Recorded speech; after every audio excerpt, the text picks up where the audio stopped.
أعوذ بالله من الشيطان الرجيم. بسم الله الرحمن الرحيم. الحمد لله رب العالمين الرحمن الرحيم مالك يوم الدين إياك نعبد وإياك نستعين اهدنا الصراط المستقيم صراط الذين أنعمت عليهم غير المغضوب عليهم ولا الضالين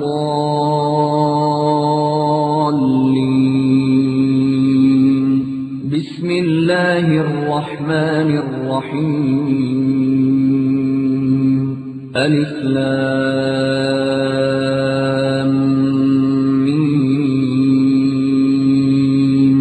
ذلك الكتاب لا ريب فيه هدى للمتقين الذين يؤمنون بالغيب ويقيمون الصلاة ومما رزقناهم ينفقون.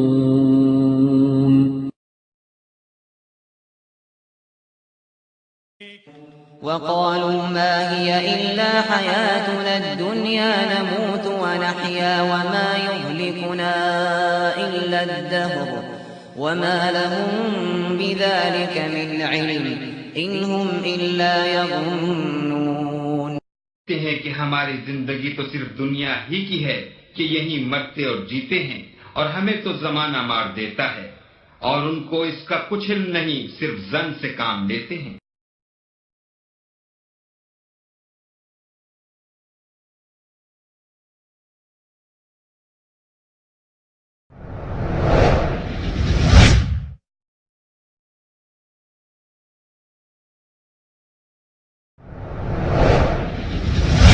لله نحمده ونستعينه ونستغفره ونعوذ بالله من شرور أنفسنا ومن سيئات أعمالنا من يهده الله فلا مضل له ومن يضلل فلا هادي له أشهد أن لا إله إلا الله وحده لا شريك له وأشهد أن محمدا عبده ورسوله أما بعد أعوذ بالله من الشيطان الرجيم بسم الله الرحمن الرحيم وقالوا ما هي إلا حياتنا الدنيا نموت ونحيا وما يهلكنا إلا الدهر وما لهم بذلك من علم إن هم إلا يظنون.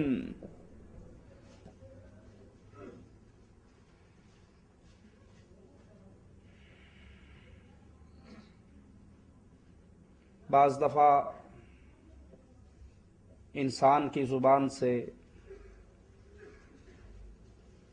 ایسے جملے ادا ہوتے ہیں جو اس کی ہلاکت اور بربادی کا سبب بن جاتے ہیں.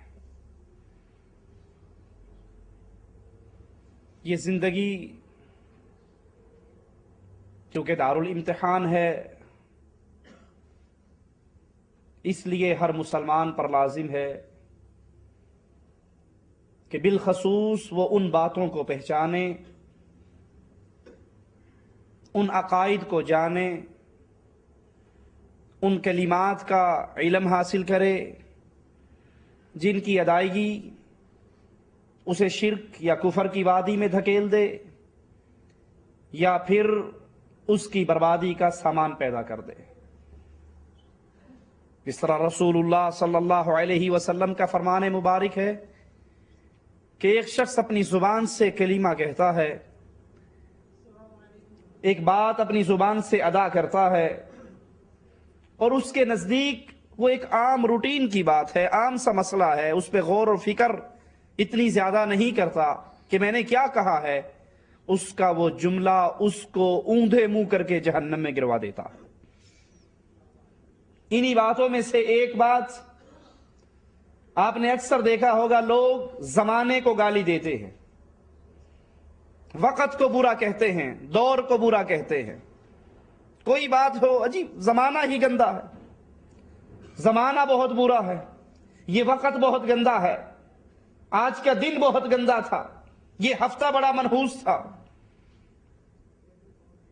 کہیں کسی کی برائی دیکھتے ہیں تو اس میں اس شخص کی بات کرنے کی بجائے جب بھی گالی دی جائے گی، زمانے کو گالی دی جائے گی، وقت کو گالی دی جائے گی، دور کو برا بھلا، زمانہ یہ آ گیا، دیکھو جی آج وہاں گیا تھا، فلاں نے خنجر دکھا کے میری جیب کاٹ لی۔ کتنا گندا زمانہ آ گیا، کتنا گندا دور ہے، کتنا برا وقت ہے۔ اسی لیے حدیث میں آتا ہے کہ آدم کا بیٹا اللہ کو گالی دیتا ہے۔ پوچھنے والا پوچھتا ہے کہ اللہ کو گالی کیسے دی جا سکتی ہے؟ کہا وہ زمانے کو گالی دیتا ہے، اور زمانے کو گالی دینا اللہ کو گالی دینے کے برابر ہے۔ یہ بظاہر روٹین کی بات ہے، عام مسئلہ ہے، عام جملہ ہے جو ہماری زبانوں سے ادا ہوتا ہے، لیکن یہ اپنی برائی کی وجہ سے اتنا برا مسئلہ ہے، انسان ان باتوں کی وجہ سے اس کی زندگی کے اعمال برباد ہو جائے۔ کیونکہ اللہ کو گالی دینے والا، زمانے کو برا بھلا کہنے والا، مالک کو اذیت دے رہا ہے۔ کس معنی میں؟ کہ وہ اللہ کے غیظ و غضب کو دعوت دیتا ہے۔ زمانے کو گالی دے کر، وقت کو گالی دے کر، دور کو گالی دے کر وہ اللہ کے عذاب کو دعوت دیتا ہے۔ کیونکہ زمانے کو پھیرنے والا، دوروں کو بدلنے والا، دنوں کو لانے والا، یہ کون ہے؟ اللہ عز و جل۔ جب یہ زمانے کو پھیرتا اللہ ہے تو جو زمانے کو گالی دے رہا ہے حقیقت میں وہ اللہ کو گالی دیتا ہے۔ قرآن حکیم کی ان آیات کے اندر مالک عز و جل فرماتا ہے وَقَالُوا مَا هِيَ إِلَّا حَيَاتُنَا الدُّنْيَا نَمُوتُ وَنَحْيَا۔ کفار نے کیا کہا کہ یہی ہماری زندگی ہے، دنیا کی زندگی یہی ہماری زندگی ہے، اس میں ہم مرتے ہیں اور جیتے ہیں، ہمیں صرف ہلاک کون کرتا ہے؟ وَمَا يُهْلِكُنَا إِلَّا الدَّهْرُ، ہمیں زمانہ مارتا ہے، ہمیں زمانہ ہلاک کرتا ہے۔ مارنے والا زمانہ ہے، انسان مر جاتا ہے پھر پیدا ہو جاتا ہے۔ یہ نظام سسٹم کائنات کا جو چل رہا ہے اس کو کوئی اللہ نہیں چلا رہا، خالق و مالک اللہ نہیں ہے، پیدا کرنے والا اور موت دینے والا اللہ نہیں ہے، بلکہ زمانہ مارتا ہے اور زمانہ ہی زندگی عطا کرتا ہے۔ انہیں اس بات کا کچھ علم نہیں، بلکہ یہ اٹکل پچو اپنے پاس سے قیاس آرائیاں کرتے ہیں۔ اس آیت میں دہریوں کا مالک عز و جل انکار کرتا ہے، ان کے عقائد کا رد کرتا ہے کہ دہریے وہ اللہ عز و جل کو خالق و مالک نہیں مانتے، بلکہ وہ کہتے ہیں وَمَا يُهْلِكُنَا إِلَّا الدَّهْرُ، زمانہ مارتا ہے اور زمانہ زندگی دیتا ہے۔ مشرکین مکہ میں سے بھی کچھ کے یہی عقائد دہریوں والے، جس کا اس آیت کے اندر انکار ہے کہ وہ آخرت پر امید نہیں رکھتے تھے۔ یہ کافر اللہ کے نبی صلی اللہ علیہ وسلم کے سامنے آیا، ہڈی کو وہ سیدھا ہڈی کو لا کے اپنے ہاتھوں سے مسل رہا ہے اور کہتا ہے یہ ہڈی تو مٹی ہو چکی ہے، یہ دوبارہ کیسے زندہ ہوگی، یہ کیسے اٹھائی جائے گی۔ وہ آخرت کا انکار کرتے تھے، مر کر دوبارہ زندہ ہونے کا انکار کرتے تھے، اور یہی دہریوں کا عقیدہ تھا کہ خالق و مالک ذات کی نام کی کوئی ذات نہیں، زمانہ مارتا ہے اور زمانہ پیدا کرتا ہے۔ یہ دنیا کی ہی زندگی ہے، اس کے بعد اور کوئی زندگی نہیں۔ ہمارے ہاں بھی اکثر اس کا ذکر آپ کو مل جائے گا، اے جہاں میٹھا اگلا جہاں کے میٹھا۔ یہ دنیا مزے کی دنیا ہے، مزے کرو، زندگی گزارو، کون مرے گا کون اٹھے گا صرف مولویوں کی باتیں ہیں۔ اور فلسفیوں کے بھی یہی عقیدے تھے، وہ بھی یہ کہا کرتے تھے کہ ہر 36 سال کے بعد ہر چیز اپنی اصل کی طرف لوٹ کر آتی ہے، اور یہ سلسلہ نہ ختم ہونے والا سلسلہ ہے۔ انسان مرتا ہے، دوبارہ زندہ ہو جاتا ہے، پھر مر جاتا ہے، پھر زندہ ہو جاتا ہے۔ اور اس آیت میں مشرکین کا دوسرا عقیدہ مالک عز و جل بیان فرماتا ہے کہ وہ اپنی موت و فنا کا اس کا سبب اللہ کی قدرت کی بجائے زمانے کی گردش کو قرار دیتے تھے، کہ اللہ موت نہیں دیتا، اللہ زندگی نہیں دیتا، بلکہ زمانے کی گردش سے، دن اور رات کے گزرنے سے یہ زمانے کی گردش ہے جو موت اور فنا کے اسباب بنتے ہیں۔ خالق اور مالک اس میں کوئی قدرت نہیں، اور اسی زمانے پر، اسی بنیاد پر وہ زمانے کو برا کہتے تھے، وہ زمانے کو گالی دیتے تھے کیونکہ وہ زمانے میں رہتے، اگر انہیں کوئی تکلیف آتی، مصیبت آتی، کوئی غم آتا، کوئی دکھ آتا تو اس زمانے کو گالی دیتے اور برا کہتے۔ اگر آج بھی کوئی اپنے آوازوں سے، اپنے کلام سے زمانے کو گالی دے تو اس کا یہ مفہوم نہیں کہ وہ دہریہ ہو گیا، لیکن کم از کم دہریوں کے اس عقیدے کی اس نے مطابقت کر لی اور مشابہت اختیار کری جس میں وہ یہ عقیدہ رکھتے تھے وَمَا يُهْلِكُنَا إِلَّا الدَّهْرُ، اللہ نہیں موت دیتا، اللہ نہیں پیدا کرتا، یہ کائنات کا سسٹم، یہ زمانہ ہے اپنے آپ چل رہا ہے، دنوں کی گردشوں سے موت اور حیات کا سارا سسٹم چلتا ہے۔ صحیح بخاری میں ہے، ابو ہریرہ رضی اللہ عنہ وارضاہ سے روایت ہے، رسول اللہ صلی اللہ علیہ وسلم نے فرمایا آدم کا بیٹا زمانے کو گالی دے کر اللہ کو تکلیف دیتا ہے۔ اللہ کے پیارے حبیب علیہ السلام اللہ کا فرمان سنا رہے ہیں کہ آدم کا بیٹا زمانے کو گالی دے کر اللہ عز و جل کو تکلیف دیتا ہے، اذیت دیتا ہے، کیونکہ مالک کا فرمان ہے کہ زمانہ تو میں ہوں۔ یہ زمانے کو گالی دے رہا ہے تو زمانہ تو میں ہوں جو دن اور رات کا پورا نظام چلاتا ہوں۔ اور ایک روایت میں ہے، صحیح مسلم کی یہ روایت ہے، اللہ کے نبی صلی اللہ علیہ وسلم فرماتے ہیں زمانے کو گالی نہ دو کیونکہ اللہ تعالی ہی زمانہ ہے۔ زمانے کو گالی نہ دو کیونکہ اللہ عز و جل وہی زمانہ ہے، اگر تم اس کو گالی دیتے ہو تو حقیقت میں اللہ کو گالی دے رہے ہو۔ امام شافعی رحمہ اللہ اس حدیث کی تشریح کرتے ہوئے فرماتے ہیں کسی بھی مصیبت کے وقت زمانے کو برا بھلا کہنا اہل عرب کی، اہل جہلیت کی عادت تھی، چنانچہ ہر مصیبت، ہر غم اور دکھ کا منبع وہ اسی زمانے کو قرار دیتے تھے اور یہی ان کا عقیدہ بن چکا تھا۔ تو اس لیے نبی کریم صلی اللہ علیہ وسلم نے فرمایا کہ چونکہ ہر مصیبت کا سبب تم زمانے کو جانتے ہو، تم زمانے کو گالی دیتے ہو، کیونکہ فاعل حقیقی وہ صرف اللہ عز و جل ہے، تو گویا تم نے زمانے کو گالی دے کر اللہ کو گالی دی ہے۔ زمانے کو برا کہنا اللہ کو برا کہنے کے مترادف ہے۔ ایسا محسوس ہوتا ہے کہ مشرکین کی دو قسمیں تھی، ایک وہ مشرک جو اس زمانے کو فاعل حقیقی سمجھتے تھے، اللہ عز و جل کا انکار کرنے والے اسی زمانے کو فاعل حقیقی سمجھتے تھے کہ جو غم آتا ہے، جو دکھ آتا ہے، جو تکلیف آتی ہے وہ اس زمانے کی طرف سے آتی ہے، اور اسی وجہ سے کسی کو تکلیف آنے پر زمانے کو گالیاں دیتے تھے۔ آج بھی وہ لوگ اپنی زبانوں پر، اپنی زبان سے نکلے ہوئے جملوں پر غور کریں جو تھوڑی سی تکلیف آنے پر کہہ دیتے ہیں دور ہی ایسا ہے، زمانہ ہی ایسا ہے، وقت ہی اتنا برا آ چکا ہے۔ یہی حال مشرکین مکہ کا تھا، جو تکلیف آنے پر، مصیبت آنے پر، غم اور دکھ آنے پر زمانے کو گالی دیتے تھے۔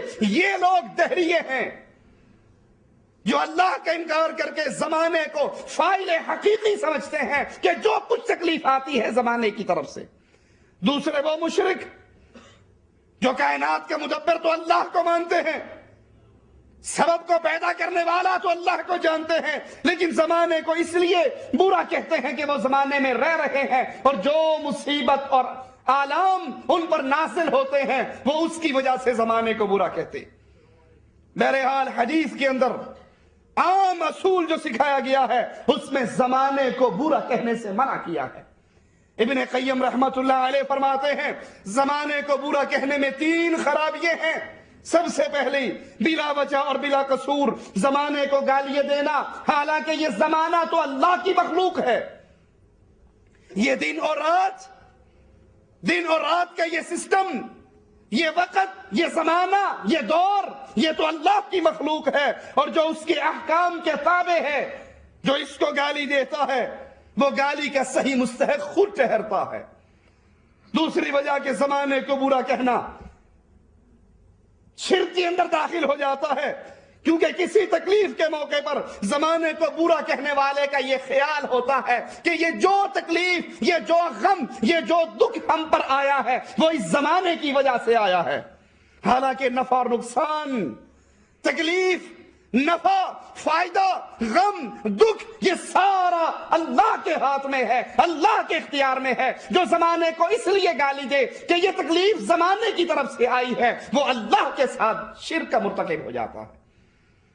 اور تیسری خرابی، زمانے کو برا کہنا اللہ کو برا کہنے کے مترادف ہے، کیونکہ زمانے کے اختیار میں کوئی چیز نہیں، اصل مختار کل تو اللہ ہے۔ زمانے میں جو تبدیلی، دنیا میں جو حوادث ہوتے ہیں، وہ اللہ کے حکم سے ہوتے ہیں، اللہ کی طرف سے ہوتے ہیں۔ سیلاب آئے، مصیبت آئے، بارش آئے، عذاب آئے، زلزلے آئے، بیماریاں آئے، یہ سب اللہ کی طرف سے آتے ہیں۔ اب ان عذاب کی بنا پر اگر کوئی زمانے کو گالی دے رہا ہے تو حقیقت میں وہ اللہ مالک کو گالی دیتا ہے۔ ان حدیثوں سے ثابت کیا ہوا کہ زمانے کو گالی دینے والا دو مہلک ترین بیماریوں میں سے ایک میں ضرور اس کا شکار ہو جاتا ہے۔ یا تو وہ یہ عقیدہ رکھتا ہے کہ جو مصیبت آئی ہے وہ زمانے کی طرف سے آئی ہے، یا پھر وہ اس کو گالی دے کر اللہ کو گالی دینے کے مترادف ہے۔ اور یہاں اللہ کا فرمان حدیث قدسی کیا ہے؟ وَأَنَا الدَّهْرُ، آدم کا بیٹا گالی دیتا ہے زمانے کو، وَأَنَا الدَّهْرُ، زمانہ تو میں ہوں۔ مسند احمد میں ہے، رسول اللہ صلی اللہ علیہ وسلم اللہ عز و جل کا فرمان بیان کرتے ہوئے فرماتے ہیں، میں زمانہ ہوں، دن اور رات کو میں پھیرتا ہوں، دن اور رات کو پھیرنے والا، دن اور رات کو بدلنے والا، زمانے کو گردش دینے والا، چاند اور سورج کو گردش دینے والا اللہ ہے۔ مالک فرما رہا ہے، رسول اللہ صلی اللہ علیہ وسلم بیان فرما رہے ہیں، مالک کہتا ہے زمانہ تو میں ہوں، دن اور رات کو گردش تو میں دیتا ہوں۔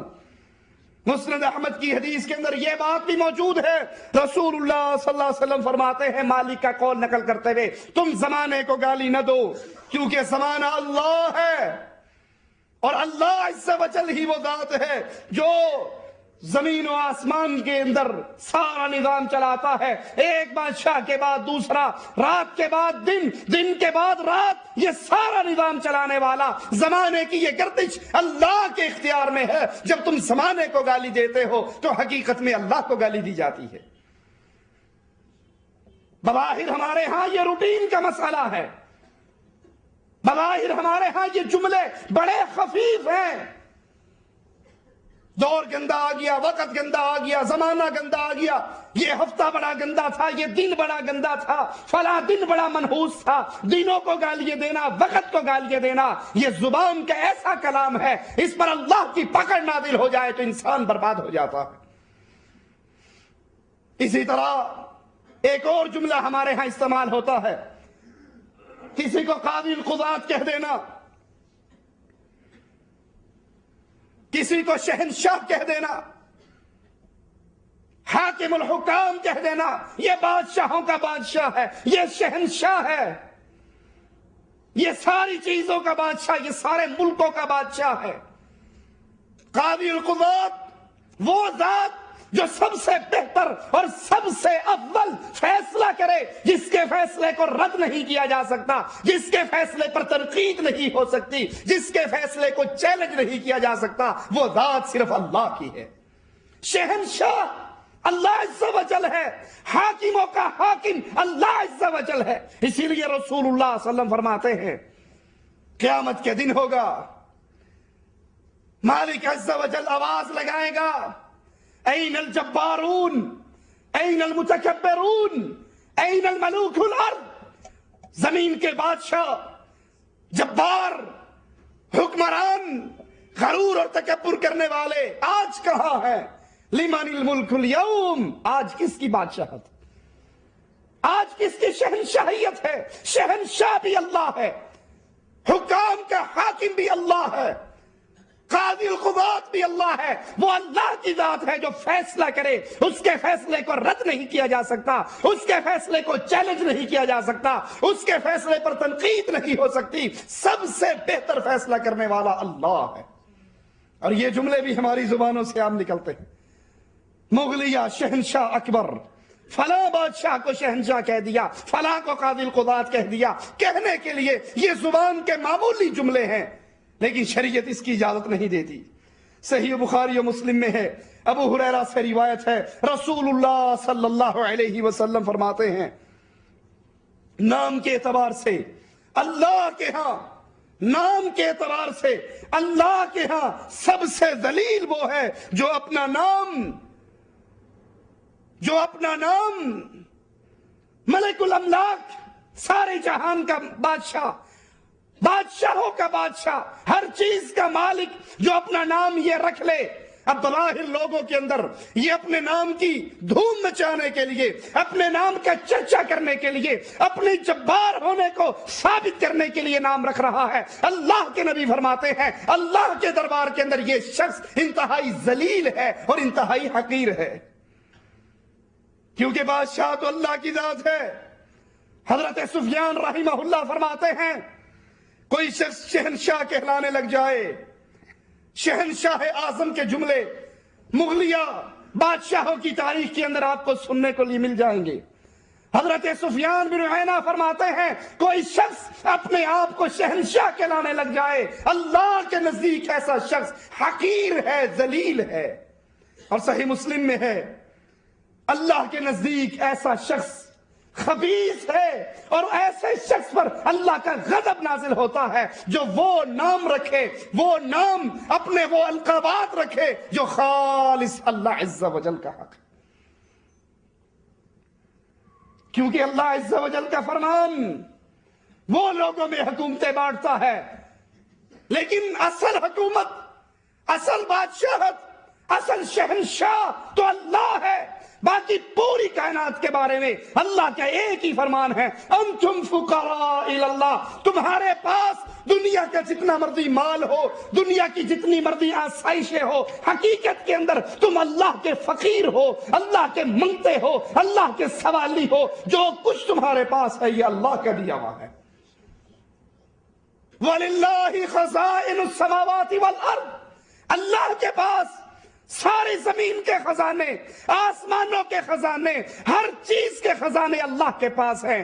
اللہ کو کسی سے مانگ کر دینا نہیں پڑتا، اور دھرتی میں جو بھی ہے وہ اللہ کا منگتا ہے، اللہ کا سوالی ہے۔ اگر کوئی ایسا انسان جو پانی کے گندے قطرے سے پیدا ہوا، جو ماں کے پیٹ اور گندگی کی جگہ سے نکلا، وہ انسان اپنے آپ کو وہ القاب دے جو اللہ عز و جل کی خاصیت ہے، کہنے کے لیے دھرتی والوں کے لیے تو بڑے چرچے کی بات ہے، لیکن مالک کے نزدیک ایسا انسان خبیث ہے، ذلیل ہے، حقیر ہے، اور اس پہ اللہ کا غضب نازل ہوتا ہے۔ اسی طرح لوگ اپنے سرداروں کو سید الناس، سید کل، یہ سب کے سردار، یہ پوری انسانیت کے سردار، اپنے پیروں، فقیروں، مولویوں، ملاؤں، حکام اور بڑوں کے لیے یہ جملے استعمال کرتے ہیں۔ یہ کلمہ کہنا بھی حرام ہے، کیونکہ سید الناس محمد الرسول اللہ ہے صلی اللہ علیہ وسلم۔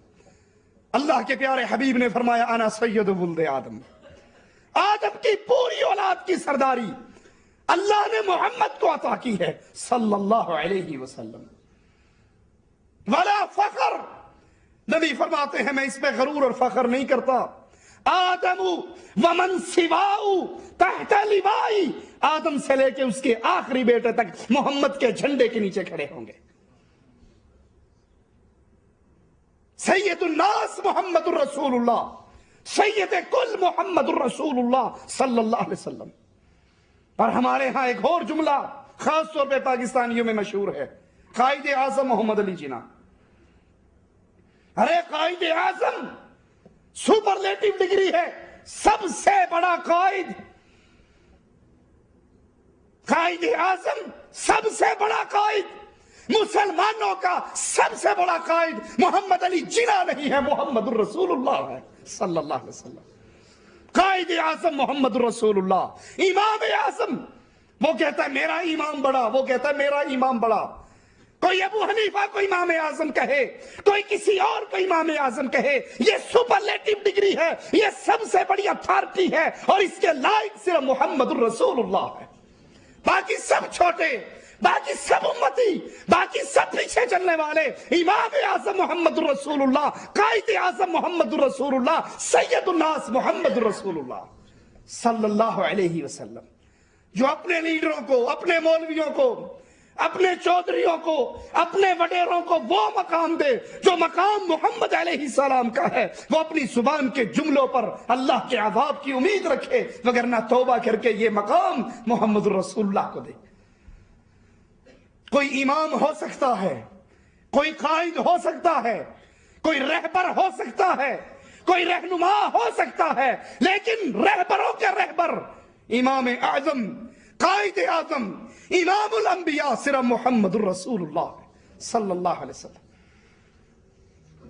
اپنی زبان سے نکلے ہوئے جملوں پہ غور کیجئے، کہیں ہم کسی کو وہ مقام تو عطا نہیں کر رہے، کسی کے لیے وہ کلمات تو ادا نہیں کر رہے، کسی کو وہ اتھارٹی ہم نہیں دے رہے کہ جناب یہ قاضی القضات ہے، جو یہ فیصلہ کر دے وہ ہمارے لیے آخری فیصلہ ہے، اس کو چیلنج نہیں کیا جا سکتا، یہ سپریم پاور ہے، یہ سپریم کورٹ ہے، اس عدالت کے کسی فیصلے کو چیلنج نہیں کیا جا سکتا۔ ایسی ذات صرف اللہ کی ذات ہے، اور اللہ کے حکم سے پھر محمد الرسول اللہ کی ذات ہے۔ کسی مومن، کسی مومنہ کے لیے جائز نہیں، اذا قضى اللہ ورسولہ، جب اللہ فیصلہ کر دے، اس کا رسول فیصلہ کر دے، پھر اس میں اپنی مرضی، اپنا اختیار، اپنی بات کہے۔ سپریم پاور اللہ کی ہے۔ آپ نے اکثر یہ جملے سنے ہوں گے، عوام طاقت کا سرچشمہ ہے۔ کئی سیاسی پارٹیاں، سیاسی تنظیمیں اپنی زبان سے یہ کلمات ادا کرتی ہیں، عوام طاقت کا سرچشمہ ہے، یہ طاقت کا منبع ہے، ساری طاقت عوام کے پاس ہے، عوام جس کو چاہے اوپر لائے، جس کو چاہے نیچے گرائے۔ یہ جملے غلط ہیں، طاقت کا سرچشمہ اللہ ہے، سپر پاور اللہ کی ہے، سب سے بڑی طاقت اللہ کی ہے، سب سے بڑا فیصلہ اللہ کا ہے۔ اپنی زبان سے نکلنے والے جملوں پہ غور کیجئے، کہیں یہ جملے شرک کی وادی میں تو نہیں گرا رہے، کفر کی وادی میں تو نہیں لے جا رہے، ان جملوں سے محمد کریم کی توہین تو نہیں ہو رہی، کیونکہ اللہ کے نام وہ پیارے نام ہیں، وہ پیارے اسماء ہیں جن کا احترام کرنا ہر اہل ایمان پر واجب ہے۔ اور اس کے احترام کی ایک صورت یہ بھی ہے کہ جو نام خاص اللہ کے لیے ہے، جو خاص اللہ کا خاصہ ہے، وہ کسی اور کو نہ دیا جائے، وہ کسی اور کے لیے اختیار نہ کیا جائے، اور اگر کوئی غلطی سے کسی اور کے لیے استعمال کر لے، اسے علم نہ ہو، علم ہوتے ہی وہ توبہ طائب ہو، اللہ کے دربار میں اپنے گناہوں کی معافی مانگے۔ ابو شریح فرماتے ہیں، ابو داؤد کے اندر یہ روایت ہے کہ میری قوم مجھے ابو الحکم کے نام سے پکارا کرتی تھی۔ ایک مرتبہ ہم رسول اللہ صلی اللہ علیہ وسلم کی مجلس میں تشریف لائے، اللہ کے نبی صلی اللہ علیہ وسلم نے مجھے بلایا اور کہا حکم تو اللہ کی ذات ہے، حکم اللہ عز و جل کی ذات ہے، اسی کو فیصلہ کرنے کا اختیار ہے، تو نے اپنی یہ کنیت کیوں رکھی، تو نے اپنا یہ نام کیوں رکھا؟ ابو شریح فرماتے ہیں، میں نے کہا یا رسول اللہ صلی اللہ علیہ وسلم، میری قوم میں جب جھگڑا ہوتا، اختلاف ہوتا، میری قوم میرے پاس اس اختلاف کو لے کر آتی، میں ان کے اختلاف پر فیصلہ کر دیتا، جس میں وہ راضی ہو جاتے، اور پھر راضی ہو کر انہوں نے مجھے ابو الحکم کی کنیت مجھے دی اور اس نام سے مجھے پکارنے لگے۔ اللہ کے نبی صلی اللہ علیہ وسلم نے فرمایا تمہارے کتنے بیٹے ہیں؟ ابو شریح فرماتے ہیں میں نے کہا میرے 3 بیٹے ہیں، شریح، مسلم، عبداللہ۔ اللہ کے نبی صلی اللہ علیہ وسلم نے پوچھا ان میں بڑا کون ہے؟ میں نے فرمایا شریح ہے۔ تو اللہ کے نبی صلی اللہ علیہ وسلم نے فرمایا آج سے تمہاری کنیت ابو شریح۔ وہ نام جو خاص اللہ کے لیے ہو، یا جس نام سے اللہ کی صفت کا مطلب اور معانی نکلتا ہو، وہ نام غیر اللہ کو نہیں دیا جا سکتا۔ چونکہ ابو شریح قریب ہی زمانے میں مسلمان ہوئے تھے، اور اسلام لانے کے فوراً بعد کا یہ واقعہ ہے کہ وہ اپنی قوم کے قافلے کے ساتھ رسول اللہ صلی اللہ علیہ وسلم کی عدالت میں تشریف لائے. آپ نے ان کی قوم کی زبان سے یہ کنیت سنی اور اس کو فوراً بدل دی. امام بغوی رحمہ اللہ فرماتے ہیں کہ حکم کا معنی یہ ہے وہ حاکم جس کا فیصلہ حتمی ہو، وہ حاکم جس کے فیصلے کا انکار نہ ہو سکے، وہ حاکم جس کے فیصلے پر تنقید نہ کی جا سکے. اور یہ منصب صرف ایک اللہ عز و جل کا ہے. مالک عز و جل بیان فرماتا ہے ان الحکم الا للہ، حکم، فیصلہ، آرڈر صرف ایک اللہ کا ہے. اس حدیث کو سامنے رکھیے. اور اللہ کے صفاتی نام ہماری انڈیا پاکستان کی گلیوں میں کس طرح مردوں کو دیے جاتے ہیں ان کو بھی سامنے رکھیے اور محمد کریم کی اس حدیث کو سامنے رکھ کے ٹکرائیے. کیا اللہ عز و جل وہاب نہیں ہے؟ وہاب کا معنی عطا کرنے والا. وہاب کو اردو میں کیا کہیں گے ہم؟ داتا، دینے والا. پوری کائنات منگتی ہے اور دینے والا کون ہے؟ پوری کائنات سوالی ہے، ان کے سوالوں کو پورا کرنے والا کون ہے؟ پوری کائنات کی جھولیاں خالی ہے، ان خالی جھولیوں کو بھرنے والا کون ہے؟ ساری کائنات محتاج ہے، ان کو غنی کرنے والا کون ہے؟ ساری کائنات مشکل میں ڈوبی ہوئی ہے، ان کا مشکل کشا کون ہے؟ اب اللہ وہاب ہے، اللہ داتا ہے، اللہ عطا کرتا ہے. اور وہ خود بیان فرماتا ہے یا معشر الجن والانس، اے انسانوں اور جنوں، لو اولکم و آخرکم انسکم و جنکم، تمہارے انسان اور جن اول و آخر ایک سعید میں، ایک میدان میں اکٹھے ہو جائے، مانگے، پکارے، آواز لگائے، جو جو ان کی تمنا ہو، طلب ہو، میں سب کی طلب کو پورا کرتا جاؤں، سب کی جھولیاں بھر دوں، سب کو عطا کر دوں. میرے خزانے میں اتنی کمی نہیں آئے گی جتنی سوئی کو سمندر میں ڈال کے نکال لو، سوئی پھر سمندر میں سے ایک قطرے کو کم کرے گی. رب کے خزانوں میں اتنی کمی بھی نہیں آتی. تو داتا کون ہوا؟ داتا کون ہوا؟ داتا کس کی صفت ہوئی؟ لاہور والوں، ہمارا داتا کون ہے؟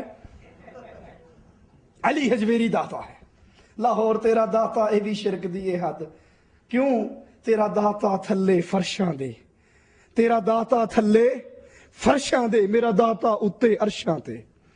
جس کو تم نے داتا کہا ہے وہ مٹی میں دب گیا، لوگوں نے اس کو دبا دیا، اس میں مٹی ڈال دی، اس کی قبر پہ چڑھ کے اس میں سنگ مرمر لگایا. میرا داتا وہ ہے. انسان جتنا مرضی اونچا جائے، محمد کریم سبق دے رہے ہیں صلی اللہ علیہ وسلم، بلندی پہ چڑھو، پہاڑی پہ چڑھو، اونچی جگہ پہ چڑھو تو کہو اللہ اکبر، اللہ اکبر، اللہ اکبر. حکمت کیا ہے؟ تم جتنے مرضی بلند ہوتے جاؤ، اللہ اکبر، اللہ سب سے بلند ہے، اللہ سب سے بڑا ہے. سبحان ربی الاعلی. جو زمینوں میں دفن ہو جائے، جس کے بچے یتیم ہو جائے، جس کی بیوہ، جس کی عورت بیوہ ہو جائے، جو کپڑے نہ اتار سکے، جو غسل نہ کر سکے، جو وضو نہ کر سکے، جو طہارت نہ کر سکے، جو قبرستان چل کے نہ جا سکے، جو اتنا محتاج ہو، زندگی میں فقیر، مرنے کے بعد فقیر، رب محمد کی قسم وہ داتا نہیں ہوا کرتا. داتا اپنے عرش پہ. غریب نواز کون ہے؟ غریب نواز اللہ. وہ غریبوں کو بھی نوازتا ہے، وہ امیروں کو بھی نوازتا ہے، وہ فقیروں کو بھی نوازتا ہے، وہ نبی کو بھی نوازتا ہے. نبی کو نوازنے والا کون ہے؟ محمد کریم صلی اللہ علیہ وسلم گھر سے نکلے، ابو بکر کو آتے ہوئے دیکھا. ابو بکر اس وقت کیوں نکلے ہو گھر سے؟ کہا آقا آج صدیق کے گھر میں کھانے کے لیے کچھ نہیں ہے، بھوک کے ہاتھوں تنگ ہو کر باہر نکلا. سامنے خطاب کے بیٹے کو آتے ہوئے دیکھا، پوچھا عمر کیوں نکلے ہو گھر سے؟ کہا آقا آج گھر میں کھانے کے لیے کچھ نہیں ہے، بھوک کے ہاتھوں تنگ ہو کے باہر نکلا ہوں. کہا اس رب کی قسم ہے جس نے تمہارے محمد کو سچا رسول بنا کر بھیجا ہے، آج محمد کے گھر میں بھی کھانے کے لیے کچھ نہیں ہے صلی اللہ علیہ وسلم. ولیوں کے سرتاج ہیں محمد الرسول اللہ. بلکہ یوں کہنا چاہیے ولایت ملتی ہی اس کو ہے جو محمد کی غلامی کرتا ہے. جو محمد کی غلامی نہیں کرتا وہ ولی تو دور کی بات ہے، مسلمان بھی نہیں ہوا کرتا۔ یہ محمد کریم نبی ہے، صدیق ابو بکر صدیق ہے، عمر شہید ہے، نبی بھی بھوکے، صدیق بھی بھوکا اور شہید بھی بھوکا۔ ان سب کو نوازنے والا کون ہے؟ غریب نواز اللہ، بندہ نواز اللہ، بندہ پرور اللہ، نبی کو نوازنے والا اللہ، صدیق کو نوازنے والا اللہ، شہید کو نوازنے والا اللہ، علی کو نوازنے والا اللہ، ولی کو نوازنے والا اللہ۔ ہم نے مالک کی صفت کو انڈیا والوں نے چھینا اور معین الدین چشتی کے نام سٹیکر لگا دیا۔ یہ خواجہ غریب نواز، خواجہ نہ دے گا تو پھر کون دے گا؟ یہ اللہ کی صفات ہے، اللہ کی صفات کا، اللہ کے اسماء کا احترام یہ ہے کہ جو خاص اللہ کا خاصہ ہو وہ غیر اللہ کو نہیں دیا جا سکتا، اور اگر کوئی غلطی سے دے دے اس کو چاہیے فوراً اللہ کے دربار میں توبہ کرے، اور جو خاصہ اللہ کا ہے، جو نام اللہ کا ہے، جو صفت اللہ کی ہے، وہ اللہ کے فقیروں اور منگتوں کی طرف اس کی نسبت نہ کرے بلکہ اس کی نسبت صرف اللہ کی طرف کرے۔ اللہ کا احترام، اللہ کا ادب، اس کے قرآن کا احترام، اس کے نبی کا احترام، یہ چھوٹی باتیں نہیں ہیں۔ ہماری زبانوں پر یہ نکلنے والے عام جملے کہیں ہمیں بربادی کے راستے پہ نہ لے چلیں۔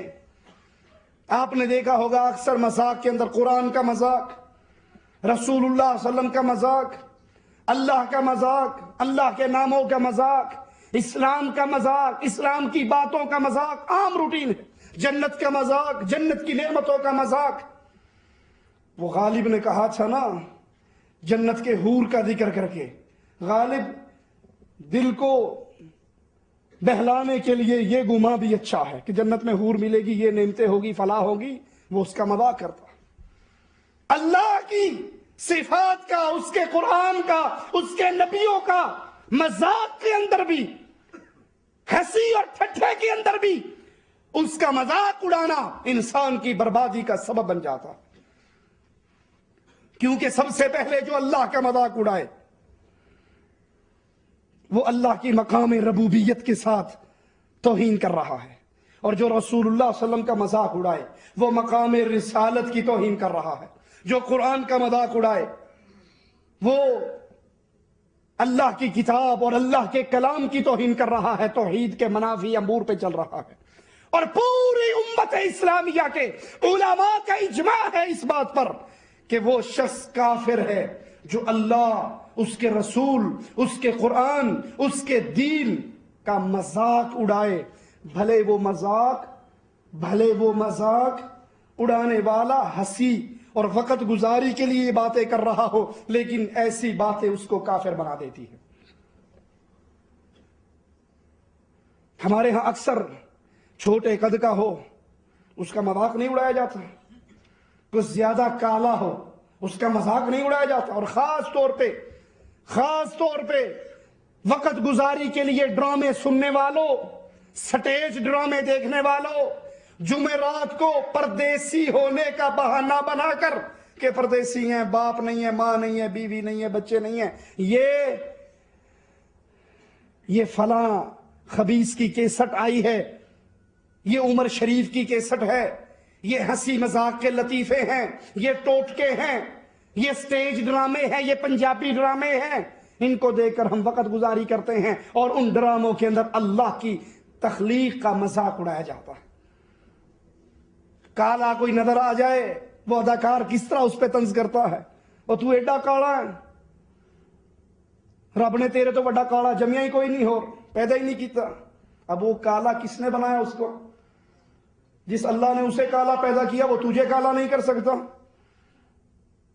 کسی کا چھوٹا قد ہو اس کا مذاق اڑایا جاتا ہے، کوئی اندھا کانا لنگڑا لولا ہے تو اس کا مذاق اڑایا۔ مقصد لوگوں کو ہنسانا ہے، لیکن جس اندھے کو اندھے ہونے کی بنا پر تم مذاق کا نشانہ بنا رہے ہو، تمہیں اللہ نے 2 آنکھیں دی ہیں، اللہ تم سے نہیں چھین سکتا۔ جس کی ٹانگ سے، جس کو اللہ نے ٹانگ سے محروم رکھا، اس کا مذاق کرنے والوں اللہ تمہاری ٹانگ نہیں چھین سکتا۔ بظاہر یہ ہنسی مذاق کے جملے ہیں لیکن انسان کو برباد کر دیتے ہیں۔ کیسے آئیے قرآن حکیم کی آیت سنتے ہیں وَلَئِن سَأَلْتَهُمْ لَيَقُولُنَّ إِنَّمَا كُنَّا نَخُوضُ وَنَلْعَبُ قُلْ أَبِاللَّهِ وَآيَاتِهِ وَرَسُولِهِ كُنْتُمْ تَسْتَهْزِئُونَ۔ صحابہ تبوک سے واپس آ رہے، کچھ لوگ ایک جگہ پہ راستے میں بیٹھے وقت گزاری کے لیے، وہ کہنے لگے محمد کریم صلی اللہ علیہ وسلم کے ساتھ یہ جو بڑے بڑے صحابی ہیں، یہ قراء صحابہ ہیں، یہ بڑے بڑے صحابہ ہیں، یہ کھانے میں پیٹو ہیں، بولنے میں باتونی ہیں، لڑنے میں بزدل ہیں، یہ پیٹو، یہ بزدل، یہ کھانے کے پجاری، اس طرح کی گفتگو ان کی زبان سے نکلتی ہے۔ ایک صحابی ان کا اس فرمان، ایک صحابی بیٹھے ہوئے ان کے اس کلام کو سنتا ہے اور رسول اللہ صلی اللہ علیہ وسلم کی عدالت پہ پہنچتا ہے، آ کر کہتا ہے یا رسول اللہ صلی اللہ علیہ وسلم، اس شخص نے یہ جملے کہے، اب ان کا مقصد تو مذاق تھا، ان کا مقصد ہنسی کرنا، وقت گزاری کرنا، سفر کاٹنا تھا۔ ادھر اللہ کے نبی صلی اللہ علیہ وسلم کے پاس یہ صحابی پہنچتے ہیں اور ادھر آسمان والا وحی اتار دیتا ہے۔ اللہ کے نبی صلی اللہ علیہ وسلم کے پاس یہ جملے کہنے والا بھی دوڑ کر آتا ہے اور اللہ کے نبی صلی اللہ علیہ وسلم سے کہتا ہے اے اللہ کے پیارے حبیب، ہم تو وقت گزاری کر رہے تھے، ہم تو صرف سفر کی تھکاوٹ دور کر رہے تھے، ہم تو صرف ہنسی اور مذاق کے لیے یہ بات کہہ رہے تھے۔ کیا کہا تھا انہوں نے؟ اللہ کو گالی دی تھی؟ اللہ کو گالی دی تھی؟ نہیں۔ رسول اللہ کو گالی دی تھی؟ نہیں۔ صحابہ کے بارے میں یہ کہا تھا، یہ صحابہ بڑے بڑے کبار صحابہ، قراء علماء صحابہ، یہ کھانے کے پیٹو، بولنے کے باتونی، لڑنے میں بزدل۔ لیکن اللہ کے رسول کے ان صحابہ کو یہ گندے جملے کہنے پر اللہ نے جواب میں کیا کہا؟ قرآن کی آیات پہ غور کیجئے۔ جب انہوں نے کہا، مالک کہہ رہا ہے وَلَئِن سَأَلْتَهُمْ، اے نبی اگر تم ان سے پوچھو تم نے یہ الفاظ کیوں کہے، وہ جواب میں کیا کہیں گے؟ لَيَقُولُنَّ إِنَّمَا كُنَّا نَخُوضُ وَنَلْعَبُ، اے اللہ کے نبی ہمارا ارادہ مذاق کا تھا، ہمارا ارادہ ہنسنے کا تھا، ہمارا ارادہ مسافر سفر گزارنے کے لیے باتیں کرتے ہیں، ہم تو صرف اس طرح کی باتیں کر رہے تھے، ہم نے دل سے یہ بات نہیں کی، ہم نے دل کی گہرائیوں سے ہمارے یہ عقیدے نہیں ہیں، ہم نے تو ویسے ہی مذاق کرتے ہوئے یہ جملے کہہ دیے۔ قل اے نبی کہو ان کو اباللہ، کیا اللہ کے ساتھ مذاق کرتے ہو، وآیاتہ، اس کی آیات کے ساتھ مذاق کرتے ہو، ورسولہ، اس کے رسول کے ساتھ مذاق کرتے ہو، کنتم تستہزئون، تمہیں ہنسی کرنے کے لیے، مذاق کرنے کے لیے اللہ ملا تھا، اس کی آیات ملی تھی، اس کا رسول رہ گیا تھا کہ تم اس کے ساتھ ہنسی مذاق کو ٹھٹا کرو۔ لا تعتذروا، لا تعتذروا، اب معذرت نہ کرو، اب معافی کی درخواستیں نہ دو، قد کفرتم بعد ایمانکم، تم اللہ کے رسول کے صحابہ کے بارے میں یہ جملے کہہ کر قد کفرتم، تم اب کافر ہو گئے ہو، تم ایمان لے آئے تھے، تم مومن ہو گئے تھے، اہل ایمان بن گئے تھے، لیکن تم نے یہ جو جملے کہے ہیں محمد کے صحابہ کے خلاف صلی اللہ علیہ وسلم، قد کفروا لا تعتذروا، قد کفرتم، اب معذرت نہ کرو، اب تم کافر ہو گئے ہو ایمان لانے کے بعد۔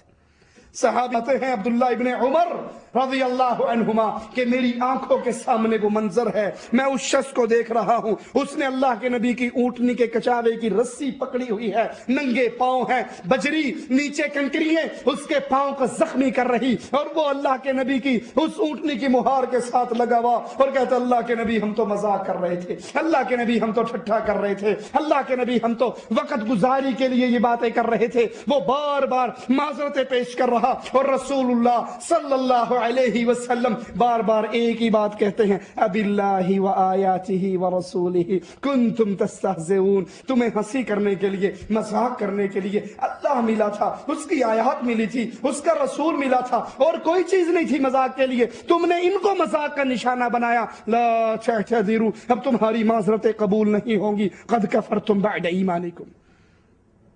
سٹیج ڈرامے دیکھنے والوں، گانے سننے والوں، گانوں کے اندر بھی جملے اللہ کی توہین پر مبنی ہوتے ہیں، اللہ کو گالیاں دینے کے اور اللہ کا نقص بیان کرنے کے بارے میں ہوتے ہیں، اللہ کی طرف نقص کی نسبت کرتے ہیں، اللہ کی طرف نقص کی نسبت کرتے ہیں۔ واللہ اسلام آباد سے جمعہ پڑھانے کے لیے ایک مرتبہ میں لاہور جا رہا، بس کے اندر ایک گانا لگا ہوا جس کا ایک جملہ کانوں میں پڑا تو روح تڑپ اٹھی اس ظالم کے کفر کے اوپر۔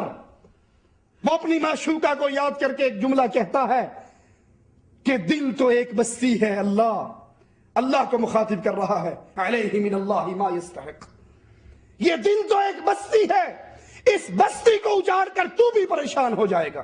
تعالی اللہ عما یقولون نعوذ باللہ من ذالک۔ مزے لینے کے لیے گانے سننے والوں، مزے لینے کے لیے ڈرامے دیکھنے والوں، سٹیج شو دیکھنے والوں، ہنسی اور لطیفوں کی کیسٹیں سننے والوں، تمہیں پتہ بھی نہ ہو اور اس کے اندر کوئی ایسا کفر کا بول، ایسا کفر کا جملہ ہو، تم بھی ہنس کر اس کے ساتھ مل جاؤ اور ایمان تمہارے پلے سے رخصت ہو جائے۔ اس میں اللہ کو گالیے، رسول کو گالیے، اور حقیقت کیا ہے؟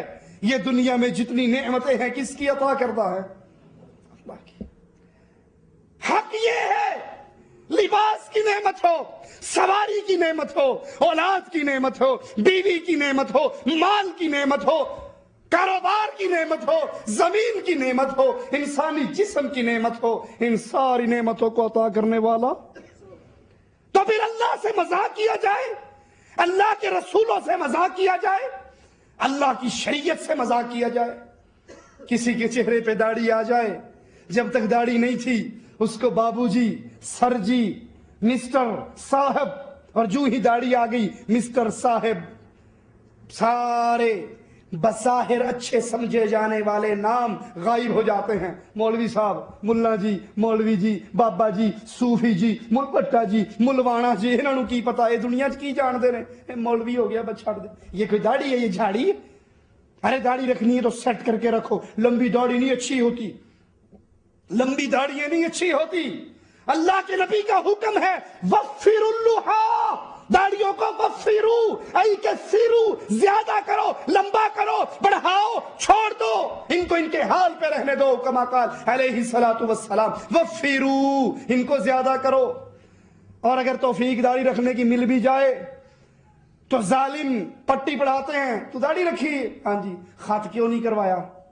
بھئی یہ خط کیا ہے؟ میں پورا لفافہ کروایا۔ وہ شیو کرتا کہتا میں پورا لفافہ کرایا، تو خط بھی نہیں کروایا۔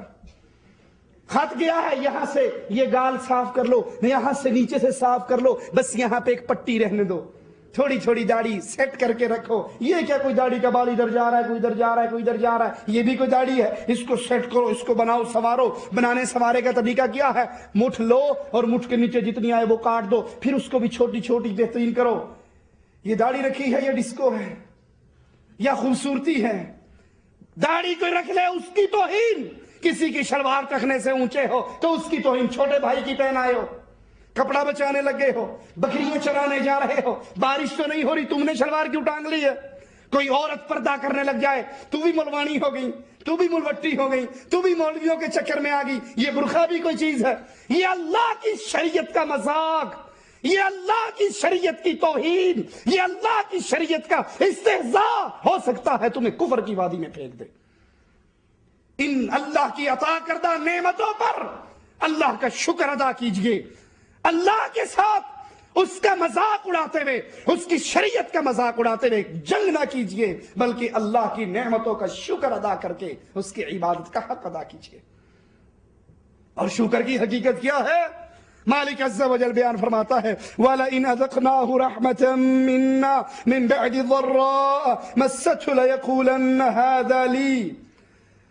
انسان پر تکلیف آ جائے، مصیبت آ جائے، غم اور دکھ آ جائے تو ہم اس تکلیف، غم، دکھ کے بعد جب اس کے ساتھ رحمت والا معاملہ کریں، اس کے ساتھ بھلائی والا معاملہ کریں تو یہ کیا کہے گا؟ ہذا لی، یہ تو میرا حق تھا، یہ تو میرے علم کی بنیاد پر، میری عقل کی بنیاد پر، میری محنت کی بنیاد پر یہ مجھے ملنا ہی چاہیے تھا، میں اس کا حقدار ہوں۔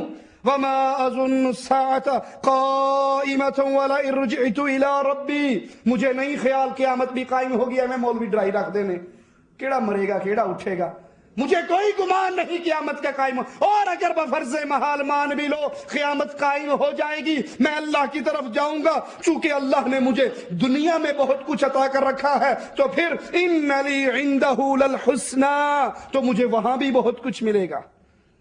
یہ اکثر لوگوں کا ذہن آپ نے دیکھا ہوگا، دنیا میں ان کی جیب بھری ہوئی ہے نا، دنیا کے اندر ان کی جیب بھری ہوئی ہے، بیوی بچے، مال کوٹھی گاڑی بنگلہ بیلنس، وہ سمجھتے ہیں جیسے دنیا میں یہاں مزے کی زندگی ہے نا، اگر مر کے اگلے جہاں اول تو جانا ہی نہیں ہے، اور اگر جانا پڑ گیا جیسے یہاں ٹھاٹ باٹ سے رہ رہا ہوں نا، وہاں بھی ویسے ہی ٹھاٹ باٹ سے رہوں گا۔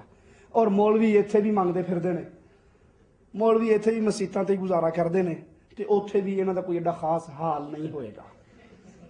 اسی ایتھے بھی عیش کرنے، اسی اوتھے بھی عیش کریں۔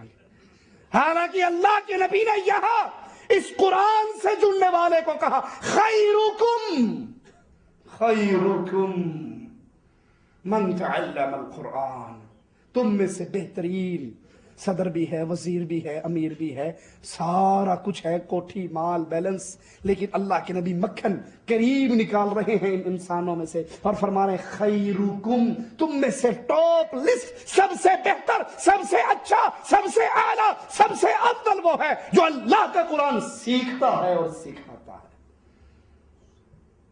جو اللہ کا قرآن سیکھے اور سکھائے، قرآن سے جڑے، قرآن سے رشتہ داری، قرآن سے تعلق، قرآن پہ عمل، یہ دنیا میں بھی بہتر ہے۔ اور قیامت کا دن ہوگا، قیامت کا دن ہوگا، اللہ اس سے کہے گا اقرا وارتفع، پڑھ اور چڑھ، جہاں تیری زبان سے آخری آیت نکلے گی وہی جنت میں تیرا ٹھکانہ بن جائے گا۔ یہ ظالم کیا کہہ رہا ہے نا شکرا کہ دنیا میں مجھے بہت کچھ ملا، اول تو قیامت قائم ہی نہیں ہونی، یہ ہو بھی گئی تو کوٹ میں اوتھے نہیں پہنی، میں اوتھے بھی بہت کچھ ملنا ہے، کیوں؟ مجھے جو کچھ ملا ہے میں اس کا حقدار ہوں۔ اور مالک کیا کہہ رہا ہے کہ یاد کر لو اے کافرو جب تم ہمارے پاس آؤ، کافر سے مراد صرف یہودی عیسائی ہندو نہیں ہے، کافر سے مراد جس کو اللہ کی ملاقات کا یقین نہ ہو، جس نے اگلے جہان کی کچھ تیاری نہ کی ہو، جس کو اگلے جہان میں اٹھنے کا غم اور فکر نہ ہو، جس کو اس کی کوشش نہ ہو کہ میں کچھ کر لوں اور اپنی آخرت کو سنوار لوں، ان کے لیے پھر مالک کہہ رہا ہے عظیم عذاب ہے، علیم عذاب ہے، غلیظ عذاب ہے، ان کو بڑا سخت، بڑا گاڑا اور بہت شدید عذاب ملنے والا ہے۔ یہ مال اللہ کی نعمت ہے، اس کی نسبت اللہ کی طرف کیجئے اور اس کا شکر ادا کیجئے۔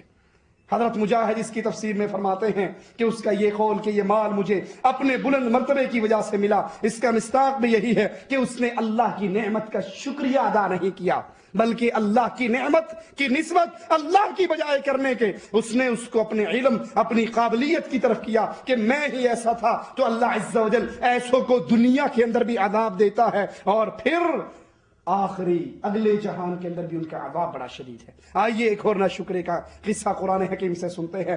ان قارون كان من قوم موسى فبغى عليهم وآتيناه من الكنوز ما ان مفاتيحه، ہم نے قارون موسیٰ علیہ السلام کی قوم میں سے ایک شخص تھا جس نے پھر ان پر ظلم اور زیادتی کرنی شروع کر دی، ہم نے اس کو وہ مال عطا کیا، آتیناہ، ہم نے اس کو دیا، اس کے وہ مال کا مالک پہلے سے نہیں تھا، وہ ہم نے اس کو عطا کیا، ہماری طرف سے انعام ملا، ہماری طرف سے نعمت ملی اور ہم نے اس کو اتنا مال دیا کہ اس کے خزانوں کی کنجیاں بڑے طاقتور لوگ مل کے اٹھا سکتے تھے۔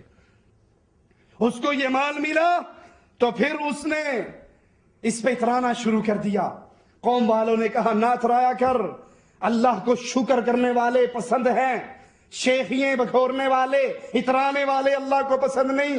وَابْتَغِ فِي مَا آتَاكَ اللَّهُ الدَّارَ الْآخِرَةَ وَلَا تَنْسَ نَصِيبَكَ مِنَ الدُّنْيَا، اس مال کے ذریعے اللہ کی قربت حاصل کر، اس مال کو اللہ کے راستے میں خرچ کر، اگلے جہان کے لیے کچھ اکٹھا کر لے۔ جیسے اللہ نے تجھے دنیا میں بہت کچھ دیا ہے، اس کو دنیا کے اندر برباد نہ کر، بلکہ اس کے ذریعے آخرت کے مکان کی گشتیاری کر لے۔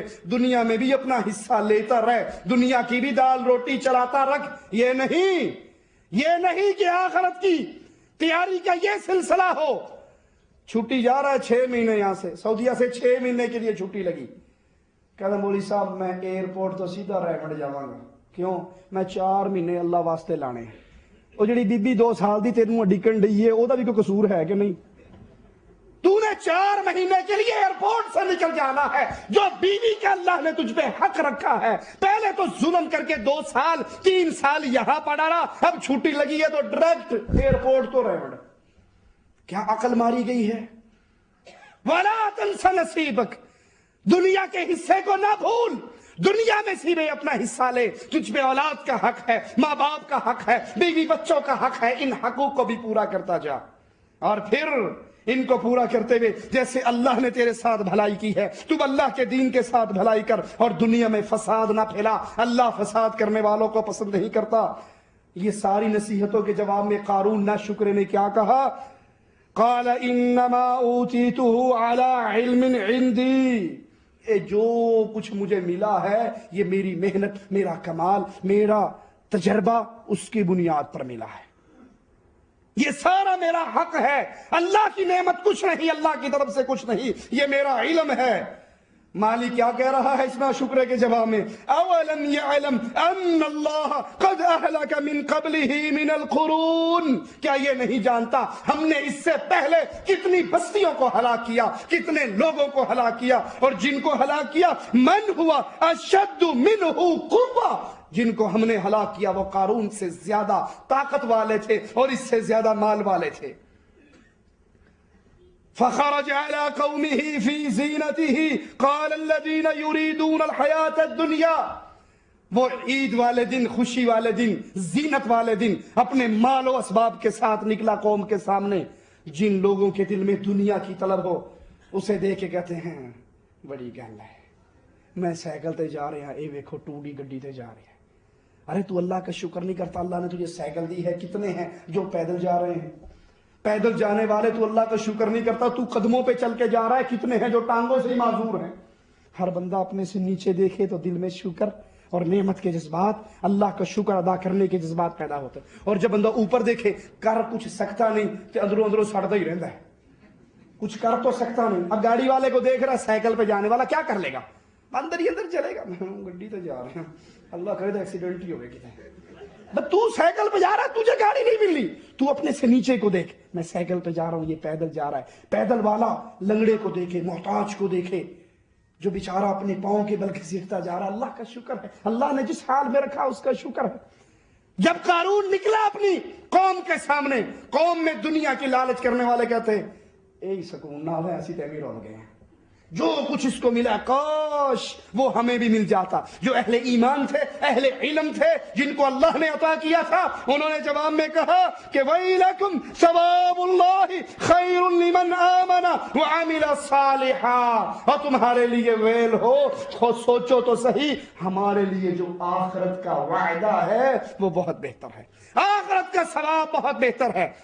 جب اس نے اس طرح ناشکری کی فَخَسَفْنَا بِهِ وَبِدَارِهِ الْأَرْضَ فَمَا كَانَ لَهُ مِنْ فِيَةٍ يَنْصُرُونَهُ مِنْ دُونِ اللَّهِ، اس نے اللہ کی نعمتوں پر شکر کرنے کی بجائے ناشکری کی۔ اللہ کہتا ہے میں نے قارون کو اس کے گھر، اس کے خزانوں کے ساتھ زمین کے اندر دھسا دیا، اور دنیا کی کوئی طاقت پھر اس کو بچا نہ سکی۔ جب انسان نہ شکرا ہوتا ہے اللہ کی نعمتیں چھینی جاتی ہیں۔ لَإِن شَكَرْتُمْ لَأَزِيدَنَّكُمْ، اگر تم شکر کرو گے تو پھر اللہ اور عطا کرے گا، اور اگر تم کفر کرو گے پھر یاد کرو اللہ کا عذاب بڑا ہی شدید ہے۔ آپ نے دیکھا ہے آم کا بوٹا اور سفیدے کا بوٹا، دونوں دیکھے ہیں؟ سفیدہ سمجھتے ہو؟ آم کا بوٹا جب پھل لگ جائے تو وہ ٹنڈ منڈ ہوتا ہے یا جھک جاتا ہے؟ اس کی ٹہنیاں پھل کے وزن سے ہر طرف سے جھکی ہوئی ہوتی ہیں۔ جب انسان کو اللہ نعمت عطا کرتا ہے، اور وہ اللہ کا شکریہ ادا کرے تو پھر وہ تواضع اور انکساری کے ساتھ جھک جاتا ہے۔ کیوں؟ آم کے بوٹے پہ آم لگتا ہے، چونسا، قلمی، ہیں ایسے ایسے آم لگتے ہیں ملتان کے رہنے والے، واللہ ابھی بھی منہ میں پانی آتا ہے آم کا نام سن کے۔ آم کا بوٹے کو پھل لگے، پھل والا بوٹا پھل کے اس سے جھک جاتا ہے، اور سفیدہ ٹونڈ مونڈ سیدھا ہی اتنے نو چڑھا جاتا ہے۔ کیوں؟ سفیدے کو پھل کوئی نہیں لگتا، اس کو پھل، جس کو پھل لگ جائے اس میں عاجزی اور انکساری آ جاتی ہے، جس کے اندر ایمان آ جائے وہ ہر غریب کو ملتا ہے تو سینے لگاتا ہے، اس کو ہاتھ ملاتا ہے، اس کے ادب اور پیار سے ملتا ہے، اپنے سے کم درجے والے کو دیکھتا ہے تو اللہ کی نعمتوں پہ شکر، اللہ تو نے مجھے گاڑی دی ہے، تیرا کتنا ہی شکر ہے مالک، بارش کے اندر یہ پیدل جا رہا ہے، بارش کے اندر یہ سائیکل پہ جا رہا ہے، بارش کے اندر یہ موٹر، تو نے مجھے گاڑی دی ہے مولا، تیرا کتنا اللہ تو نے مجھے موٹر سائیکل دیا، یہ سائیکل پہ جا رہا ہے، تیرا شکر ہے اللہ، تو نے مجھے سائیکل دی، یہ پیدل جا رہا ہے، تیرا شکر ہے اللہ، میں پیدل جا رہا ہوں، یہ لنگڑا ہے بیچارہ اپنے گھٹنوں کے بل رہتا، اللہ تیرا جو بندہ شکر کرتا ہے تو اتنی ہی اس کے اندر عاجزی اور انکساری آتی ہے۔ آخری بات کہہ کے بات ختم کرتا ہوں، اگر عاجزی اور انکساری نہ آئے تو اللہ کا عذاب آتا ہے۔ آخری حدیث سنیے، ابو ہریرہ سے روایت ہے، رسول اللہ صلی اللہ علیہ وسلم نے فرمایا، بنی اسرائیل میں 3 آدمی تھے، کوڑی والا، کوڑ کے مریض، اندھا اور گنجا، 3 آدمی، ان کے پاس آزمانے کے لیے اللہ نے ایک فرشتہ بھیجا۔ پہلے وہ کوڑی کے پاس آیا، اس سے پوچھا کیا حال ہے، اس نے کہا تجھے پتا دیکھ میں کتنا بیمار ہوں، کہا تجھے کس چیز کو سب سے زیادہ پسند کرتا ہے، کہا میں پسند کرتا ہوں یہ بیماری جس کی وجہ سے لوگ مجھے ملنا چھوڑ گئے، میرے ساتھ بیٹھنا چھوڑ گئے، یہ بیماری ختم ہو جائے، میں شفا یاب ہو جاؤں، تو وہ مجھے اچھا رنگ مل جائے، اچھی شکل مل جائے، اچھی جلد مل جائے۔ اس فرشتے نے اس کے جسم پہ ہاتھ پھیرا، اللہ کی طرف سے عطا ہو گئی، اس کی بیماری ختم ہوگی، اس کا رنگ خوبصورت ہو گیا، اس کی جلد بلی پیاری ہوگی، اور پھر اس نے ایک اونٹ دے دیا، اونٹنی، حاملہ اونٹنی دے دی، اللہ نے اس اونٹنی میں ایسی برکت عطا کی کہ پھر اس کے پاس اونٹنیوں کا بہت بڑا ذخیرہ ہو گیا۔ دوبارہ وہ گنجے کے پاس گیا، تجھے کیا چاہیے؟ اس نے کہا میں گنجا جو مینوں ویکھدا ہے وہ کہندا گنجا جان دے ہے، میرے بال اگر اچھے اچھے خوبصورت بال ہوں تو مجھے بڑا ہی اچھا لگے۔ اس نے اس کے سر پہ ہاتھ پھیرا، اللہ نے اس کو بال عطا کر دیے، اور بال عطا کرنے کے بعد پھر اس کو ایک گائے دے دی جو ابھی بچہ پیدا کرنے والی تھی، اس کو وہ گائے دے دی، اللہ نے اس کی گائے میں ایسی برکت ڈال دی کہ اس کے پاس بڑا سٹاک ہو گیا۔ پھر وہ اندھے کے پاس آیا، نابینے اس کے پاس آیا، کہا دیکھ تو نابینا ہے، تجھے کیا چیز پسند ہے؟ کہا کاش مجھے آنکھیں مل جائیں، میں لوگوں کو دیکھوں، مجھے بھی دنیا کا رنگ روپ نظر آئے۔ تو اس فرشتے نے اللہ کے حکم سے اس کے منہ پر ہاتھ پھیرا، اس کی آنکھیں، اللہ نے بینائی کو لوٹا دیا، اس کو آنکھیں عطا کر دی۔ اس نے اس کو پوچھا تجھے کیا مال اچھا لگتا ہے؟ کہا مجھے بکری بڑی اچھی لگتی ہے۔ اس نے ایک گبن بکری اس کو دے دی، اللہ نے ایسی برکت ڈالی کہ اس کے پاس بکریاں ہی بکریاں، ایک کے پاس اونٹنیاں ہی اونٹنیاں، ایک کے پاس گائے اور ایک کے پاس بکریوں کا سٹاک۔ کچھ عرصے کے بعد پھر آزمائش آئی۔ نعمتیں کون دیتا ہے؟ آزماتا کون ہے؟ آزمائش پر اللہ سے استقامت کی دعا کیا کرو، اللہ ہمیں نہ آزمانا، ہم کمزور ایمان والے ہیں، اور اگر ہم پر تیری آزمائش اترے تو اللہ اپنے فضل و کرم سے ہمیں اس پر ثابت قدم رکھنا۔ وہ فرشتہ پہلی صورت میں آیا اس کوڑ والے کے پاس کہ ہاں جی میں مسافر ہوں، غریب آدمی ہوں، میرے مسافر کا سارا سامان لٹ پھٹ گیا، مجھے مہربانی فرماؤ ایک اونٹ دے دو، اتنے سارے اونٹ آپ کے پاس ہیں، مجھے ایک اونٹ دے دو تو میں اپنا سفر جاری رکھوں گا۔ انہوں نے کہا چل کام کر، اونٹ دے دو، بڑا آیا اونٹ لین لا، میں آپ کاٹا پالوں گا۔ اس نے کہا اچھا تو مجھے جانتا نہیں ہے؟ اس نے کہا نہیں میں تجھے نہیں جانتا۔ کہا تو اپنے آپ کو جانتا ہے؟ تو کوڑ کے مریض والا تھا، اور پھر اللہ نے تجھے شفا دی تھی، اور یہ سارا اونٹ اللہ نے تجھے دیا تھا۔ انہوں نے کہا جاندار ہو اللہ نے دیا تھا، میرے ماں باپ کا چھوڑا ہوا ترکہ ہے، میرے باپ دادا کی وراثت ہے، میں تو اس سے مدد کر رہا ہوں۔ اس نے کہا تو جھوٹ تو نہیں بولتا؟ نے کہا نہیں پکی گل ہے میں نہیں جھوٹ مارتا۔ انہوں نے کہا جی جھوٹ مارے اللہ تینوں موڑ کے اوہ جی کر دے۔ اس نے جھوٹ بولا تھا، وہ دوبارہ کوڑ کا مریض ہو گیا اور سارا مال ختم ہو گیا۔ لئن کفرتم، اگر انکار کرو گے اللہ کی نعمتوں کا تو اللہ کا عذاب ٹوٹے گا تم پر۔ دوسرے کے پاس آیا، اس نے کہا جناب مسافر غریب آدمی، ہمارے راستے کے سارے اسباب ختم ہو گئے، ان میں سے ایک گائے مجھے دے دو تاکہ میں اپنا سفر جاری رکھ سکوں۔ اس نے کہا نہیں اوکھی گل ہے، میں ایڈی بڑی خیرات نہیں کر سکتا۔ اس نے کہا بھائی تو نہیں جانتا تو کون تھا؟ تو گنجا تھا، تو غریب اور فقیر تھا، اللہ نے تجھے شفا دی تھی اور اللہ نے تجھے یہ مال دیا تھا۔ انہوں نے کہا بہت یہ گلاں نہ کر، مینوں اللہ نے دیا تھا، میرے سارے باپ دادا کا مال ہے، ان کی وراثت سے مزے کر رہا ہوں، میں پچھو خاندانی آدمی ہے، کسی کے پاس کوئی مال آ جائے نا کہ نا دے اللہ نہ، میں پچھو خاندانی ہاں، لینڈ لارڈ لوگ ہاں، پاویں وہ 4 مرلے بھی نہ ہوں، وہ میں لینڈ لارڈ چودھری آدمی تھا, مجھے اللہ نے کچھ نہیں دیا, میں نے اپنے ماں باپ کے ورثے سے سارا کچھ لیا. اس نے کہا اگر تو جھوٹ بول لے اللہ تجھے پھر ویسا ہی کر دے. اس پہ اللہ کا عذاب آیا, پھر ویسا ہی ہو گیا. نہ پینے کے پاس گیا, کہتا میں غریب آدمی ہوں, مسافر آدمی ہوں, میرے سفر کے سارے اسباب ختم ہو گئے, تو یہ بکری اگر تو مجھے ایک دے دے میں اس کو بیچ کے اپنا سفر جاری رکھ سکوں گا. اس نے کہا باقی تو نے صحیح کہا, میں اندھا تھا مجھے اللہ نے شفا دی, میں اندھا تھا مجھے اللہ نے آنکھیں دی, میں فقیر تھا منگتا تھا, فقیر تھا کلاش تھا بھوکا تھا, یہ سارا مال اللہ نے دیا تھا. اور سن, جس اللہ نے مجھے آنکھیں دی, جس اللہ نے مجھے مال دیا, اس اللہ نام کا تو مجھ سے سوال کرتا ہے. اللہ کی قسم سارے مال میں سے جو تیرا جی چاہتا ہے اٹھا کر لے جا, رب کے نام کے سوالی کو میں روک نہیں سکتا. ہائے ہائے, اس نے کہا مال مبارک ہو تجھے, میں مال لینے نہیں آیا, میں تو فرشتہ ہوں اللہ کا بھیجا ہوا. آزمائش آئی تھی تمہارے اوپر, ہم نے تو آزمایا تھا تجھے دوبارہ. تیرے دو ساتھی جھوٹ بولے ہلاک ہو گئے, اور تو نے سچ بولا, اللہ تیرے مال میں برکت دے, اور اللہ نے تجھے آزمائش کے اندر کامیاب کر دیا. عمر ابن خطاب رضی اللہ عنہ وارضا, عمر ابن خطاب, عمر خلیفۃ المسلمین, آدھی دنیا کے خلیفہ, منبر پہ چڑھ گئے, کہنے لگے لوگوں میں اپنی قوم کی بکریاں چرایا کرتا تھا, لوگوں میں اپنی قوم کی بکریاں چرایا کرتا تھا. میں نیچے اترے, صحابہ نے کہا خلیفۃ المسلمین خیر ہے, آج کیا ہوا آپ کو؟ کہا میرے دل کے اندر شیطان نے تھوڑا سا یہ وسوسہ ڈالا کہ میں آدھی دنیا کا خلیفہ ہوں, میری حکومت کہاں تک پھیلی ہوئی, تو میں نے اپنے اس من کو سزا دینے کے لیے بتا دی اپنی حقیقت, لوگوں میں بکریاں چرایا کرتا تھا. لاہور کے ہمارے ساتھی ایک تھے, بہت بڑے مالدار, 8 مربے کے مالک. مجھے ان کے دوست, قریبی دوست نے یہ واقعہ خود سنایا. ان کے گارڈن ٹاؤن میں کافی مکان تھے جو کرائے پہ لوگوں کو دیا کرتے تھے. چودھری صاحب کے پاس ایک آدمی آیا, کہنے لگا جی مجھے کرائے پہ مکان دے دو, آپ کے مکان خالی پڑے ہیں. اس نے کہا ایک مکان خالی ہے, چلو میں دیتا ہوں. سچا واقعہ ہے یہ, میں آپ کو پرانے دور کے واقعے نہیں سنا رہا, اس دور کا واقعہ ہے, اس زمانے کا, اس وقت کا. وہ اپنے اس خالی گھر میں آیا تو آگے سین میں روٹیاں پکنے کی آواز آ رہی. اس نے کہا یہ مکان تو میرا خالی تھا, تو یہ کون آ کر بیٹھ گیا؟ اس نے دروازہ بجایا, ایک عورت نکلی. اس نے کہا بی بی آپ کو یہاں کس نے بٹھایا؟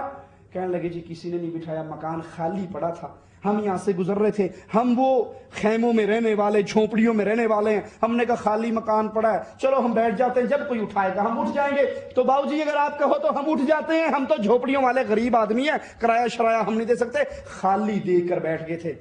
تو وہ چودھری صاحب کہنے لگے بی بی بیٹھی رہے, بیٹھی رہو.